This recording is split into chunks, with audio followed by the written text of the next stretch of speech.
Hello. Now I want to continue to read The Great Gatsby, Chapter 2.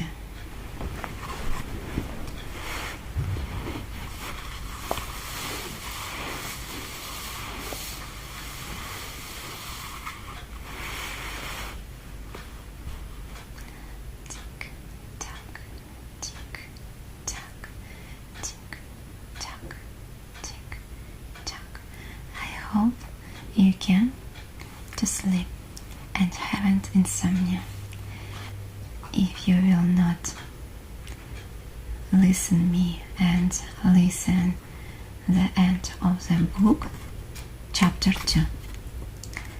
I wish you sweet dreams. Probably you will sleep and not wait when I will finish to read chapter 2. About halfway between West Egg and New York, the motor road hastily joins the railroad and runs beside it for a quarter of a mile, so as to shrink away from a certain desolate area of land.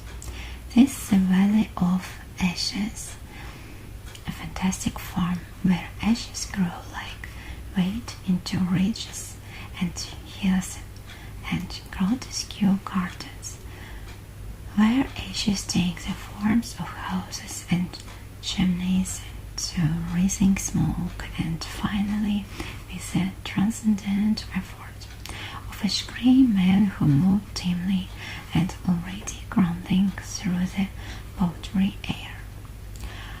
Occasionally, a line of grey cars crawls along an invisible track, gives out a ghastly creak, and comes to rest, and immediately the ash-grey men swarm up with leaden spades and stir up an imaginary cloud which screens their obscure apparitions from your sight. But above the brilliant and the spasms of black dust which drift endlessly over it, you perceive after a moment the eyes of Dr. T.J. Eckleburg. The eyes of Dr. T.J. Eckleburg are blue and gigantic. Their retinas are 1 yard high. They look out of no face, but instead from a pair of enormous yellow spectacles which pass over a non-Sultan's nose. Evidently some wild wag of an oculist set them there to fatten his practice in the borrowed of weeds, and then sank down himself and eternal blindness, or forgot them and moved away. But his eyes, dimmed a little by many painless days under sun and rain, brood on over the sullen, dumping ground. The Valley of Ashes is bounded on one side by a small fall river, and when the drawbridge is up to let barges through, the passengers on waiting trains can stare at the dismal scene for as long as half an hour. There is always a halt there of at least a minute, and it was because of this that I first met Tom Buchanan's mistress. The fact that he had one was insisted upon wherever he was known. His acquaintances resented the fact that he turned up in popular cafes with her and leaving her at the table. Some treated about chatting with whomsoever he knew. Thought I was curious to see her. I had no desire to meet her, but I did. I went up to New York with Tom on the train one afternoon, and when we stopped by the ash heaps, he jumped to his feet and taking hold of my elbow, literally forced me from the car. "We are getting off," he insisted. "I want you to meet you, my girl." I think he'd tanked up a good deal at the luncheon, and his determination to have my company bordered on violence. The superstitious assumption was that on Sunday afternoon I had nothing better to do. I followed him over a low whitewashed railroad fence, and we walked back 100 yards along the road under Dr. Klemberg's persistent stare. The only building inside was a small block of yellow brick sitting on the edge of the vast land, a sort of compact main street ministering to it, and contiguous to absolutely nothing. One of the three shops it contained was for rent, and another was an all-night restaurant approached by a trail of ashes. The third was a garage repairs. George B. Wilson. Cars bought and sold, and I followed Tom inside. The interior was unprosperous and bare. The only car visible was a dust-covered wreck of a Ford, which crouched in a dim corner. It had occurred to me that this shadow of a garage must be a blind, and that sumptuous and romantic apartment were concealed overhead. When the proprietor himself appeared in the door of an office, whipping his hands on a piece of vest. He was a blond, spiritless man, anemic and faintly handsome. When he saw us, a dim gleam of hope sprang into his light blue eyes. "Hello, Wilson, old man," said Tom, slapping him jolly on the shoulder. "How's business?" "I can't complain," answered Wilson unconcernedly. "When are you going to sell me that car?" "Next week. I've got my men working on it now."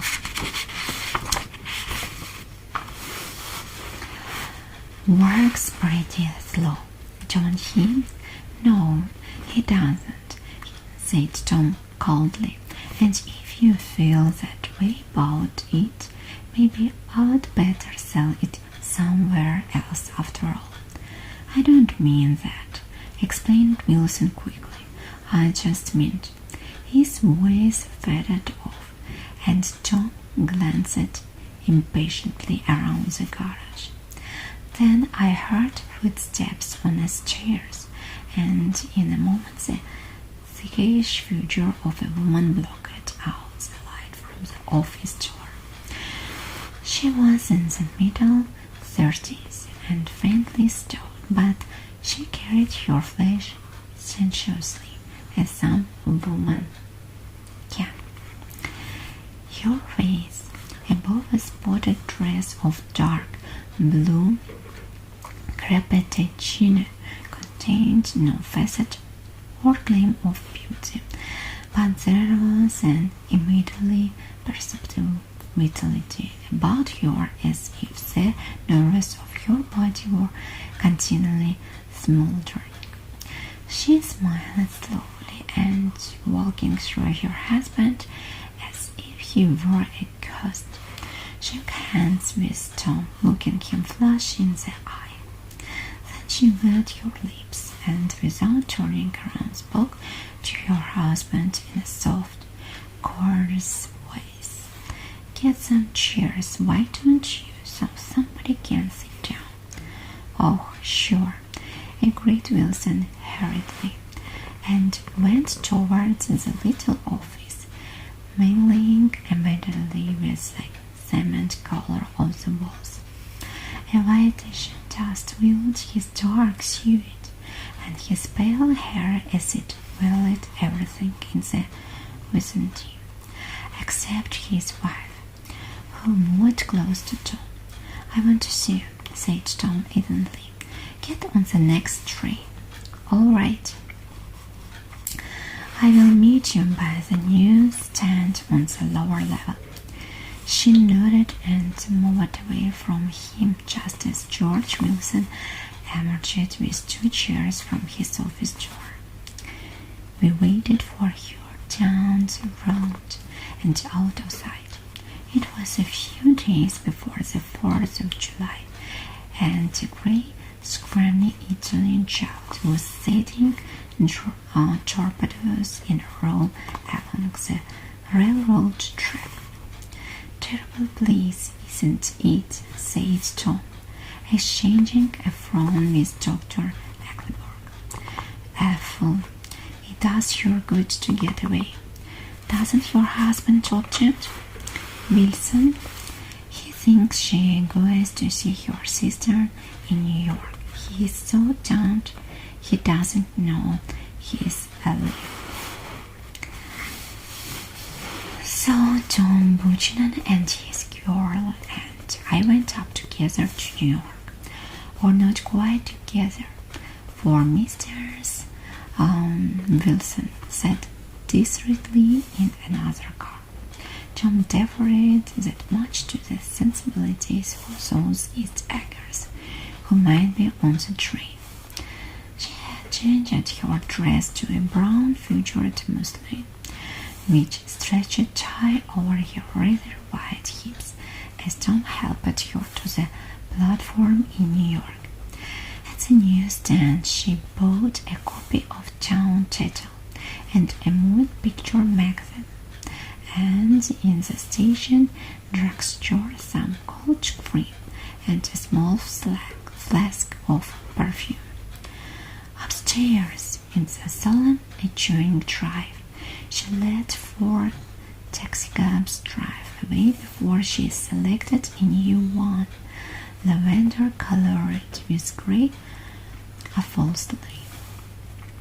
And in this we slid out from the mass of the station into the glowing sunshine. But immediately she turned sharply from the window and, leaning forward, tapped on the front glass. "I want to get one of those dogs," she said earnestly. "I want to get one for the apartment. They're nice to have a dog." We backed up to a grey old man who bore an absurd resemblance to John D. Rockefeller. In a basket swung from his neck covered a dozen very recent puppies of an indeterminate breed. "What kind are they?" asked Mrs. Wilson eagerly, as he came to the taxi window. "All kinds. What kind do you want, lady?" "I would like to get one of those police dogs." "I don't suppose you got that kind?" The man peered doubtfully into the basket, plunged in his hand, and drew one up, wriggling by the back of the neck. "That's no police dog," said John. "No, it's not exactly a police dog," said the man with disappointment in his voice. "It's more often a riddle." He passed his hand over the brown wash rag of a bag. "Look at that coat. Some coat. That's a dog that will never bother you with catching cold." "I think it's cute," said Miss Wilson enthusiastically. "How much is it?" "That dog?" He looked at it admiringly. "That dog will cost you $10."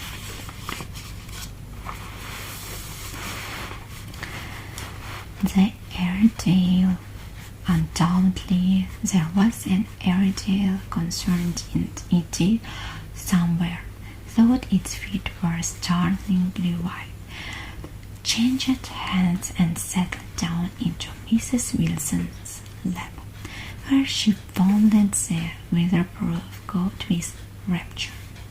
"Is it a boy or a girl?" she asked delicately. "That dog's a boy." "It's a bitch," said Tom decisively. Here's your money. Go and buy 10 more dogs with it." We drove over to Fifth Avenue, warm and soft, almost pastoral, on the summer Sunday afternoon.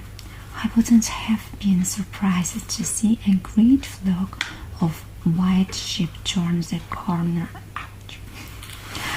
"Hold on," I said. "I have to leave you here." "No, you don't," interposed John quickly. "Myrtle will be hurt if you don't come up to the apartment. Won't you, Myrtle?" "Come on," she urged.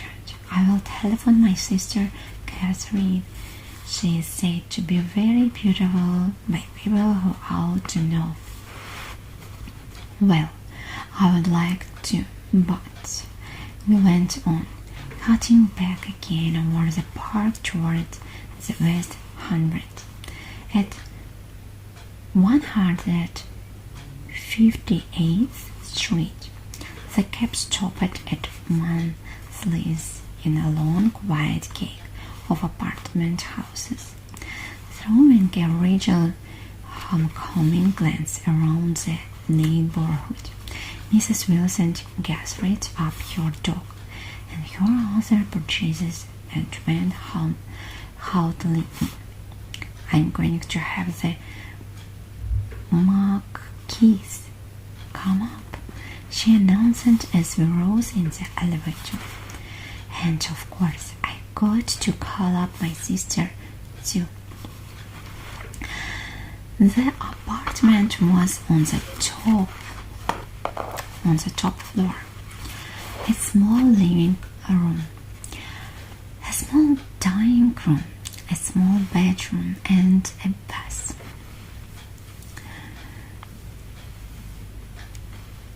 The living room was crowded to the doors with a set of tapestry furniture entirely too large for it, so that to move about was stumble constantly over scenes of ladies swinging in the gardens of Versailles. The only picture was an over-enlarged photograph, apparently a hand sitting on a blurred rug. Look at it from a distance. However, the hand resolved itself into a bonnet, and the countenance of a stout old lady beamed down into the room. Several old copies of John Title lay on the table together with a copy of Simon Gold Peter and some of the small scandal magazines of Broadway. Mrs. Wilson was first concerned with the dog.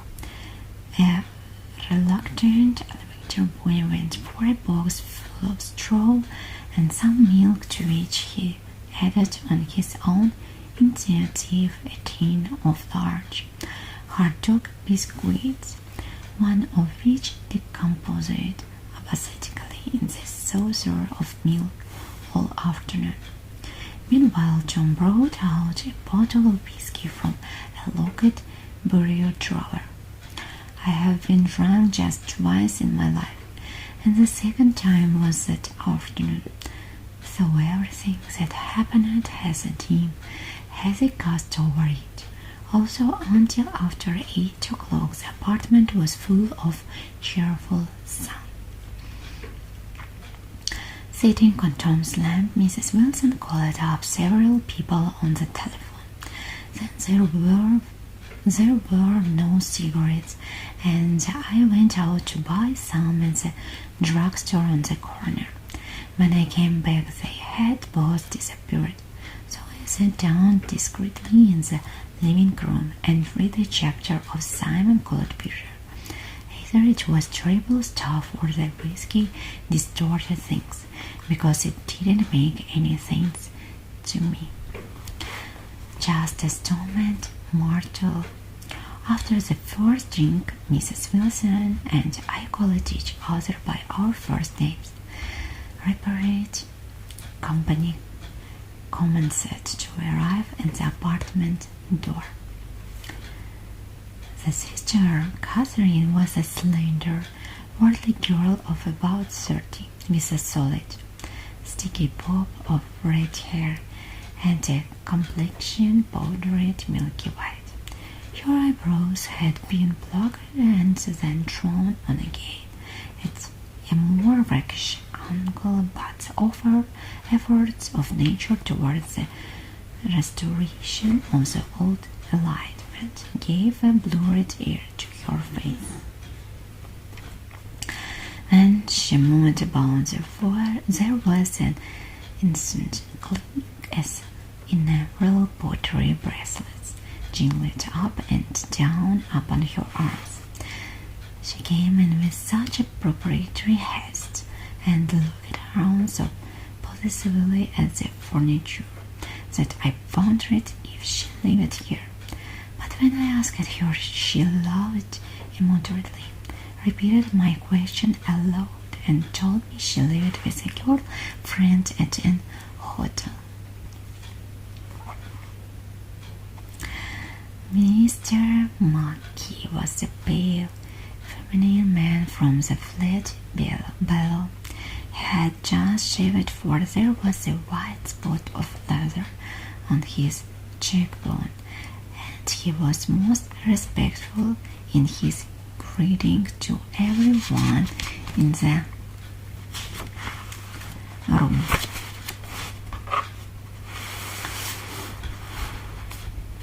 He informed me that he was in the artistic game, and I gathered later that he was a photographer and had made the dim enlargement of Mrs. Wilson's mother, which hovered like an ectoplasm on the wall.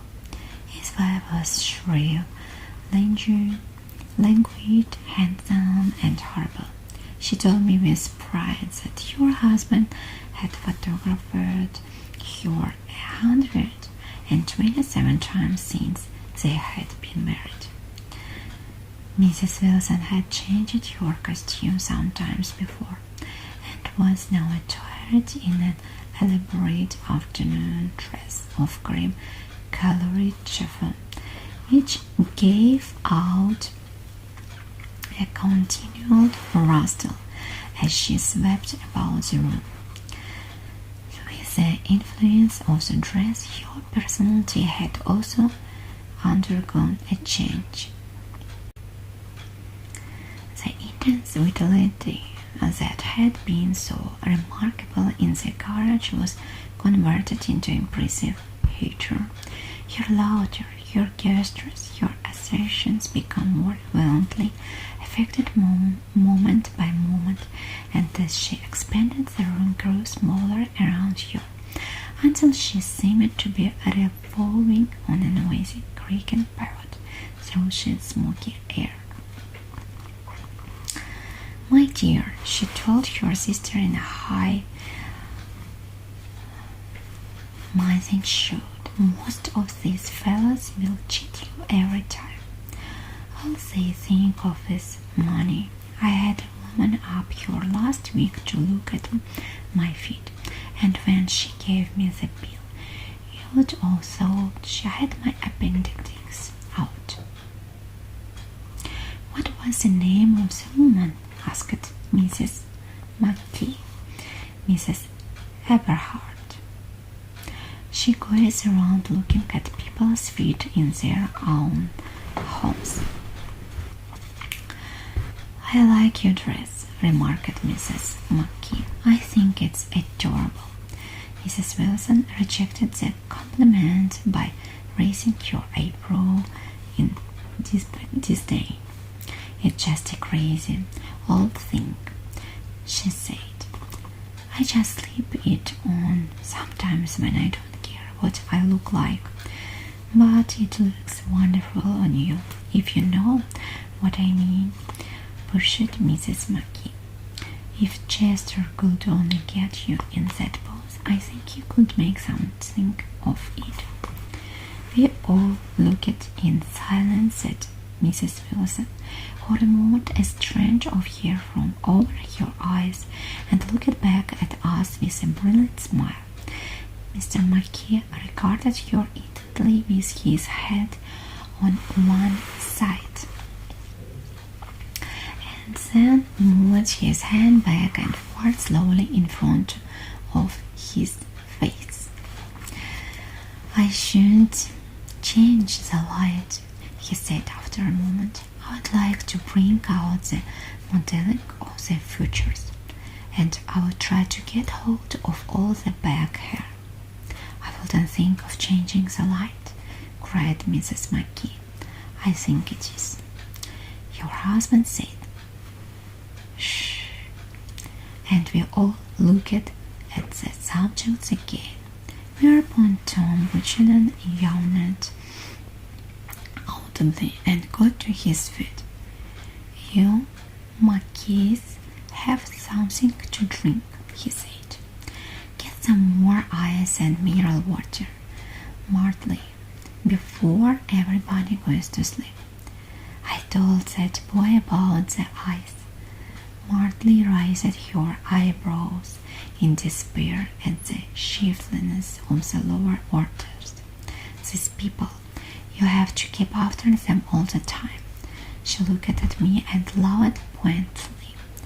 Then she floundered over to the dog, kissed it with ecstasy, and swept into the kitchen, implying that a dozen chefs awaited her orders there. "I have done some nice things out on Long Island," asserted Mr. Mackey. Tom looked at him blankly. "Two of them we have framed downstairs." "Two what?" demanded Tom. "Two studies. One of them I call Montauk Point, the girls, and the other I call Montauk Point, the sea." The sister Catherine sat down beside me on the couch. "Do you live down on Long Island too?" she inquired. "I live at West Egg."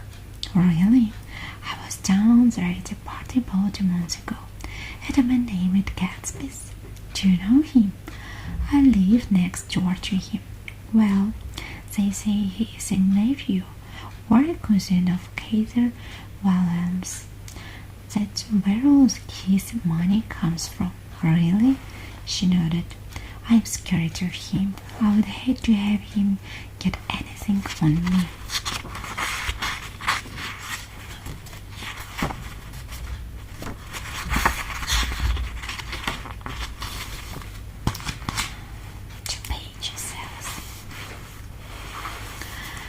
This absorbing information about my neighbor was interrupted by Mrs. Mackey's pointing suddenly at Catherine. Chester, I think you could do something with her," she broke out, but Mr. Mackey only nodded in a bored way and turned his attention to John. "I would like to do more work on Long Island if I could get the entry. All I ask is that they should give me a start." "Ask Myrtle," said John, breaking into a short shout of laughter as Mrs. Wilson entered with a tray. "She'll give you a letter of introduction, won't you, Myrtle?" "Do what?" she asked, startled. "You will give Mackey a letter of introduction to your husband, so he can do some studies of him. His lips moved silently for a moment as he invented George B. Wilson and the gasoline pump, or something like that. Catherine leaned close to me and whispered in my ear, "Neither of them can stand the person they're married to, can they? Can't stand them." She looked at Martel and then at Tom. "What I say is, why go on living with them if they can't stand them? If I was them, I would get a divorce and get married to each other right away." "Doesn't she like Wilson either?" The answer to this was unexpected. It came from Myrtle, who had overheard the question, and it was violent and obscene. You see," cried Catherine triumphantly. She lowered her voice again. "It's really his wife that's keeping them apart. She's a Catholic, and they don't believe in divorce." Daisy was not a Catholic, and I was a little shocked at the elaborations of the lie. "When they do get married," continued Catherine, "they are going west to live for a while until it blows over. It would be more discreet to go to Europe." "Oh, do you like Europe?" she exclaimed surprisingly. "I just got back from Monte Carlo." "Really? Just last year I went over there with another girl." "Stay long?" "No, we just went to Monte Carlo and back. We went by way of Marseilles. We had over $1,200 when we started, but we got jabbed out of it all in 2 days in the private rooms. We had an awful time getting back, I can tell you. God, how I hate that town." The late afternoon sky bloomed in the window for a moment like the blue honey of the Mediterranean. Then the shrill voice of Mrs. Mackay called me back into the room. "I almost made a mistake too," she declared vigorously. "I almost married a little cag who'd been after me for years. I knew he was below me. Everybody kept saying to me, 'Lucille, that man's way below you.' But if I hadn't met Chester, he would have got me sure." "Yes, but listen," said Myrtle Wilson, nodding her head up and down. "At least you didn't marry him." "I know I didn't." "Well, I married him," said Myrtle ambiguously, "and that's the difference between your case and mine." "Why did you, Myrtle?" demanded Catherine. "Nobody forced you to." Myrtle considered. "I married him because I thought he was a gentleman," she said finally. "I thought he knew something about breeding, but he wasn't fit to lick my shoe." "You were crazy about him for a while," said Catherine.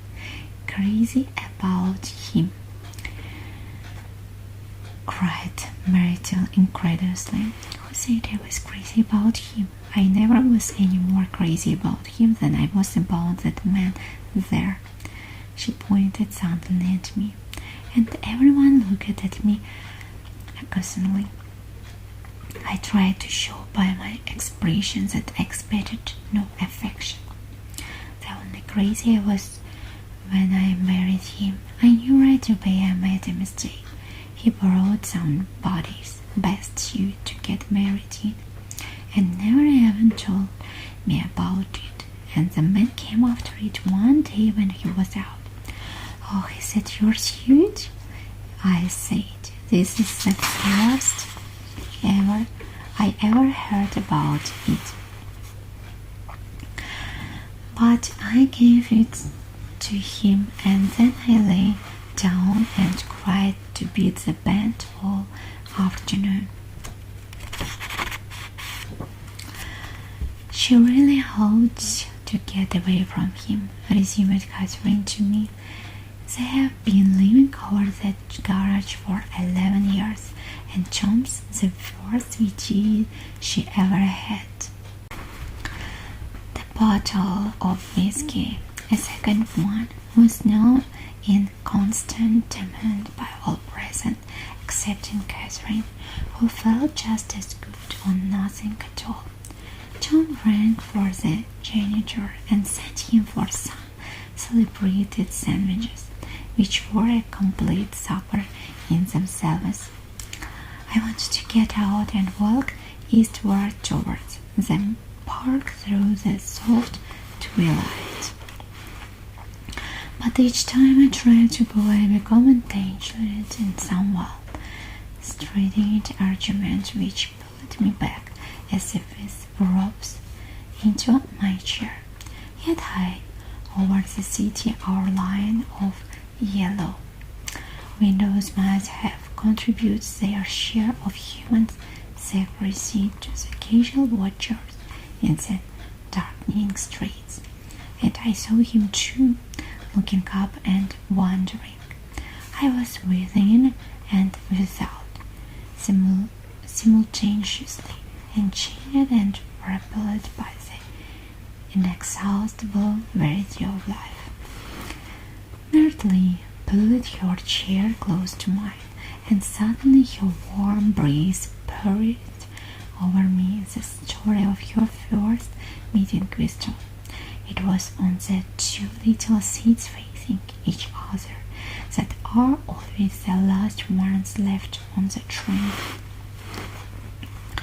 I was going up to New York to see my sister and spend the night. He had on a dress suit and patent leather shoes, and I couldn't keep my eyes off him. But every time he looked at me, I had to pretend to be looking at the advertisement over his head.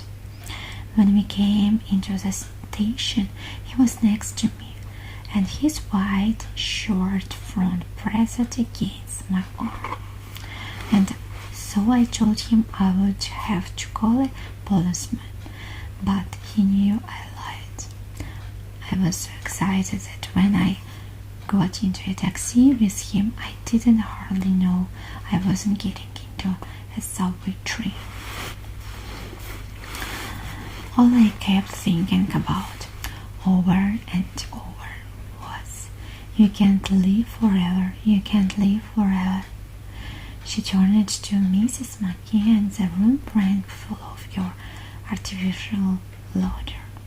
My dear, she cried, I'm going to give you this dress as soon as I'm through with it. I've got to get another one tomorrow. I'm going to make a list of all the things I've got to get. A massage and a wave and a collar for the top, and one of those cute little ashtrays where you touch a spring,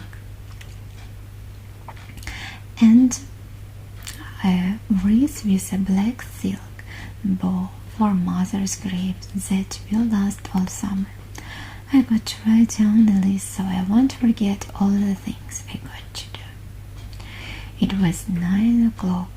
Almost immediately afterwards, I looked at my watch and found it was 10.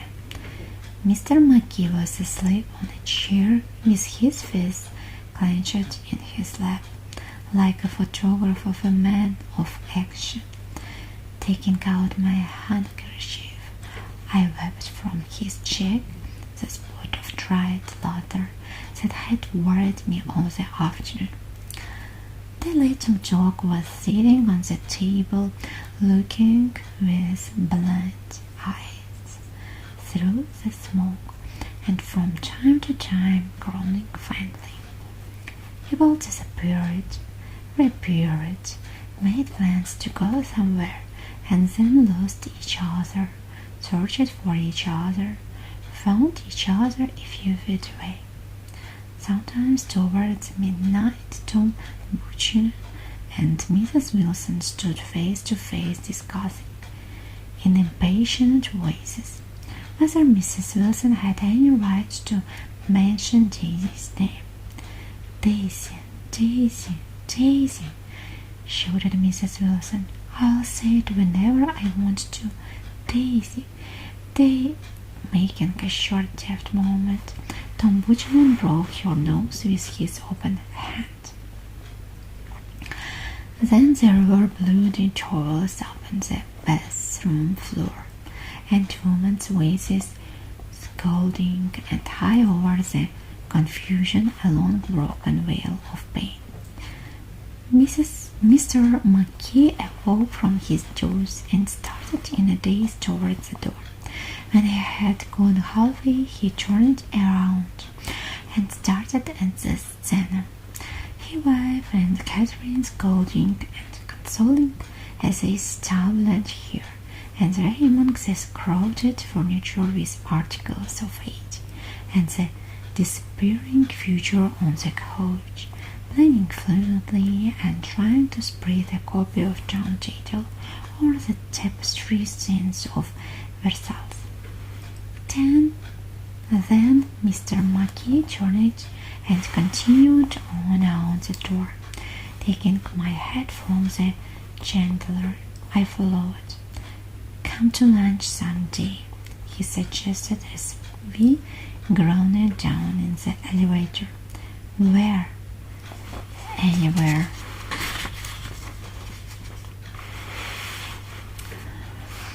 Keep your hands off the lever, snapped the elevator boy. I beg your pardon, said Mr. McKee dignity. I didn't know I was touching it. All right, I agreed. I will be glad to. I was standing beside his bed, and he was sitting up between the sheets, clad on his underwear, with a great portfolio in his hands. Beauty and the Beast, Loneliness, Old Grocery Hours, Bruce Bridge. Then I was lying half asleep in the cold lower level of the Pennsylvania station, staring at the morning Tribune and waiting for the 4 o'clock train. The end of chapter 2, and I hope you already sleep, and I wish you very, very sweet dreams, and see you next